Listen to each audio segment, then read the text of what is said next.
Nasa 13 na po ang bilang ng mga nabiktima ng paputok 2 araw bago magpasko.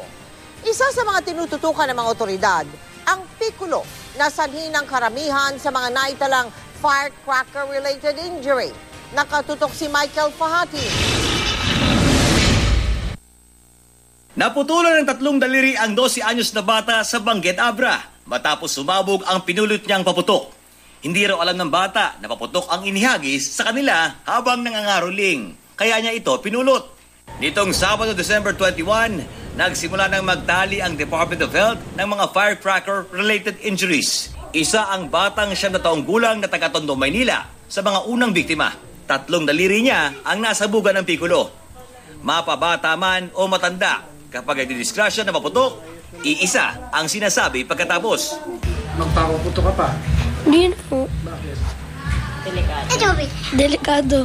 Ayon kay Health Yusek Eric Tayag, napansin at inaasahan daw nila na dahil sa mga nakapanlulumang sakuna na dumaan sa Pilipinas ngayong taon. Dahil dun sa sunod-sunod na unos natin, marami nagsabi na parang toned down ang pag-celebrate natin ng Pasko. Subalit nagkaroon ng parang turning point nitong weekend. Sumigla yung pamimili ng mga tao. Mula nga sa isang kaso kahapon, 13 na ngayon ang bilang ng mga naputukan. Nakababahalang mas mataas sa 9 lang noong nakarang taon sa parehong bilang na araw, mula December 21 hanggang January 6. 9 dito mula Metro Manila, 7 dahil sa Piccolo. Kasama dito si Almar Crisostomo na taga-Tondo. Sa Sico naman, napuntirya ng Piccolo rin. Pinanood lamang daw niyang kanyang pinsan na naglagay ng Piccolo sa laroang baril. Pero nang pumutok ito, nasira ang baril at tumama sa kanyang siko. Yung Piccolo po, nilagay po sa baril. Natama ng pinsan ko po. Tinamaan po ako dito. Pero hindi ka nagpaputok? Hindi po.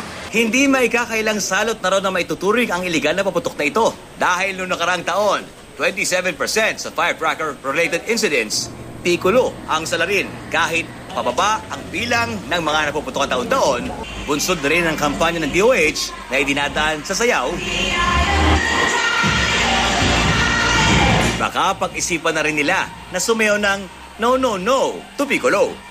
Mga illegal katulad ng Piccolo, fly-by-night, hindi maganda ang kalidad, malamang sa hindi, disgrasya resulta niyan. Kung si Dr. Tayag daw ang tatanungin, suportado niya ang pulisiya sa Davao na bawal ang paputok, illegal man o legal. Michael Fahati, nakatutok, 24 oras.